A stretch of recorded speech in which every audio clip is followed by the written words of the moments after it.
Hey everyone out there in YouTube land, this is Rob with Garden Tractor Rescue. Today I wanted to go through C-clamps. I'm starting a new segment for the channel, or new section for the channel on tools. I love old tools, good quality USA made stuff, and as I get older I find myself buying more and more of the old stuff and making it new again. So C-clamps, as a fabricator I use them every day. They're obviously for clamping stuff together. They do real well with that, but we use them on the end of the forks at work. Make sure that your strap doesn't slide off the end of the fork. They're good for doing that. They'll hold stuff up above you if you really needed it to. Maybe not the safest thing, but I wouldn't do it on a forklift. But if you got to hang a light or something above you for a temporary fix, they work great. So these were the ones I bought. These probably about 10 years ago when I first started my business as a blacksmith. Bessie, not made in USA, but a good name brand anyways. And these are the forged ones that they offer. So they should have been real good quality, but when I received them, Amazon pictures sometimes make things look a little heavier duty than what they actually are. These ones, they're not heavy duty. These are extremely light duty. They did hold to what they said with being forged steel, nearest I can tell.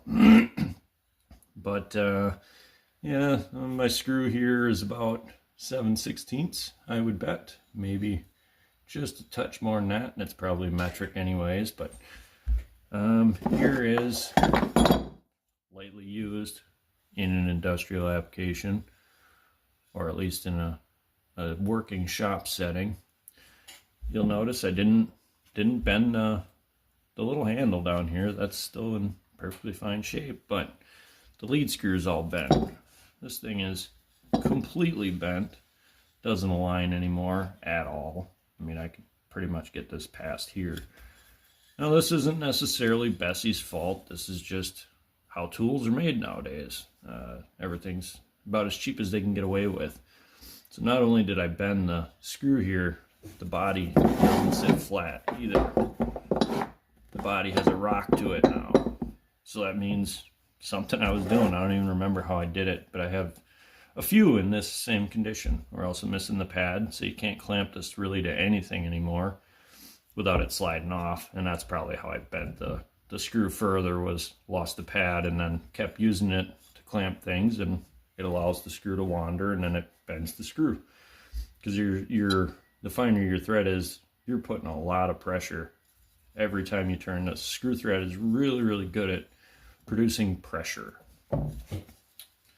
So the fix for that, when I started working where I am now as a fabricator, we had these beautiful, heavy duty C-clamps. Now, all of these here,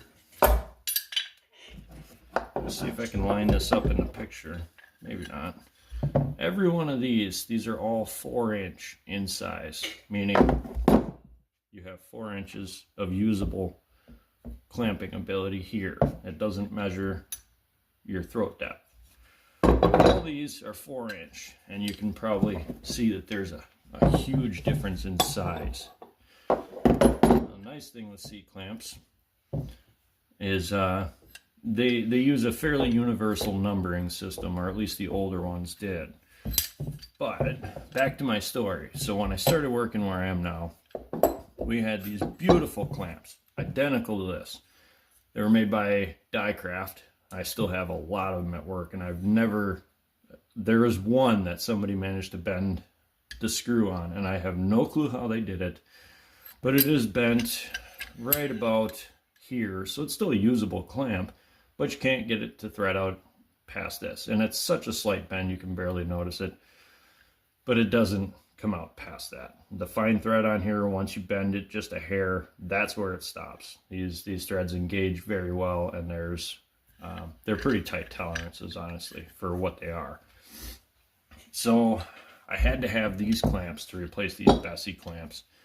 YouTube or eBay is a great spot to find these. I found usually if you can buy them in sets, you're going to pay a lot less money than if you try and buy them individually. Clamp like this, probably looking 30 to 40 bucks plus shipping.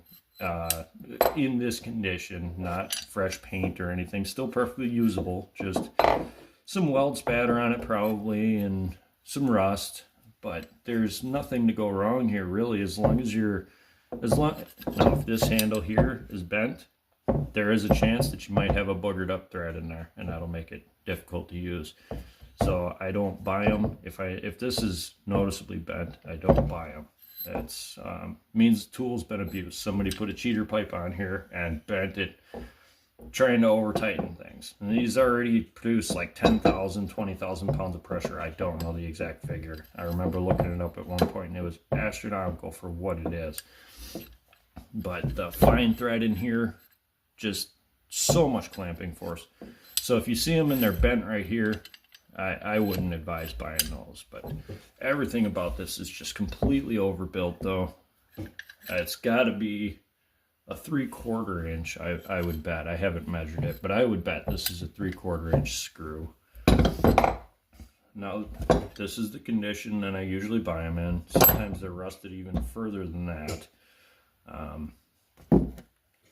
I like to, yes, it's just a C-clamp. It's gonna get full of spatter and stuff, but I like to sandblast them, get them back, all the rust out, because then you get this real nice screw. Works flawlessly.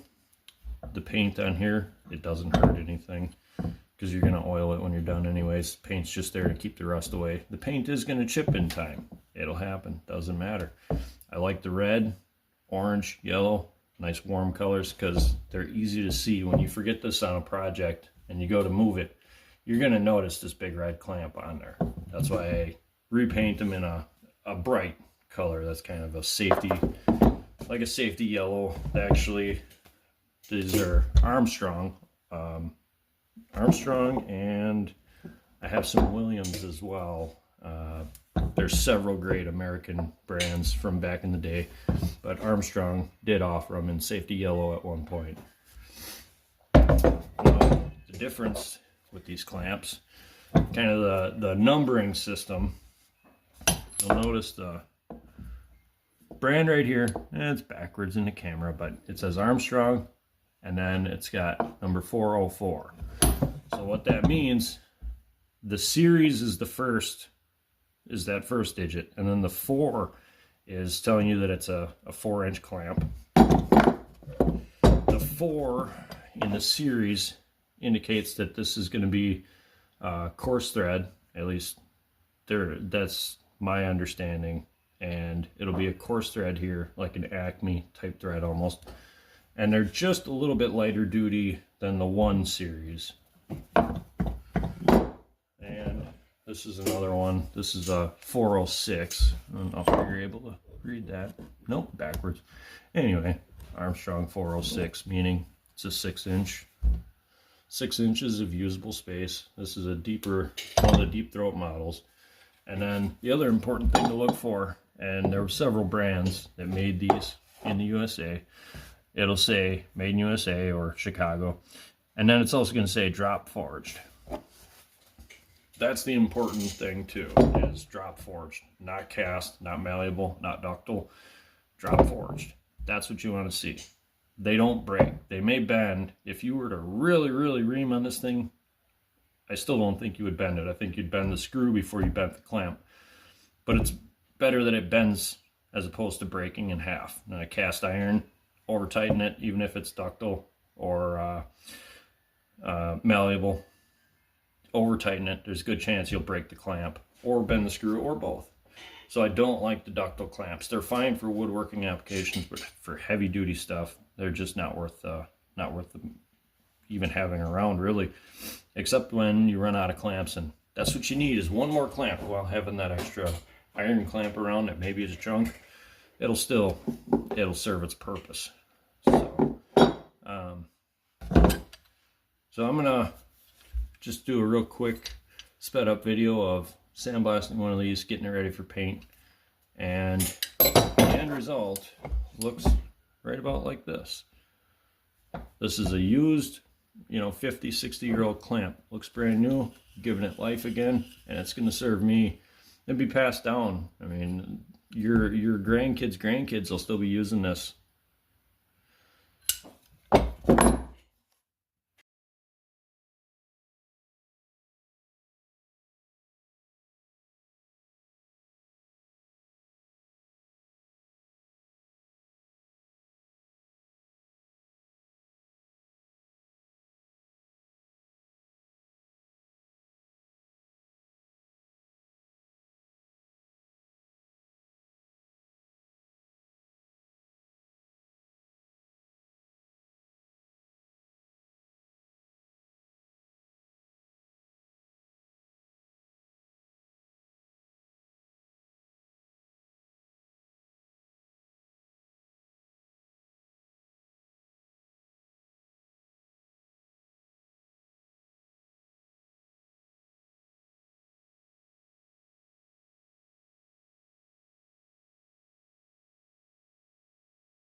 All right, back from the sandblast cabinet. Here's where we're at. That was about 20 minutes of my time, maybe. Everything turns nice and smooth again, though. You can see the threads clean, no packed in grease or anything. And then that's going to get painted and should look about like this one when it's done. This is a Williams, but this is an Armstrong, but you can see they're basically identical clamps. And like I said, the numbering system was pretty universal amongst the clamp manufacturers back in the day. Some of the good brands, because I kept forgetting names and everything, I wrote some of the older brands that I've got around or have bought. Williams, Die-Kraft, Armstrong, Proto, Billings, Wetzlar. These are all manufacturers that would have used forged in USA clamps is what they made, and they would have used that same numbering system. The 100 and 400 series was what I call it. I don't know if it's really called that, but you can still buy new version of the 104 or any size probably, but the 104 is the one I looked up. Bessey still makes one. Still same overall. Dimensions is what it looked like anyway. They're made in China now, though. I don't know the quality behind them anymore because they're made overseas, so who knows. But the Besseys were a little bit cheaper, and then Wilton still makes one as well. The Wilton is probably just like these, still good quality, but they're about 140 bucks.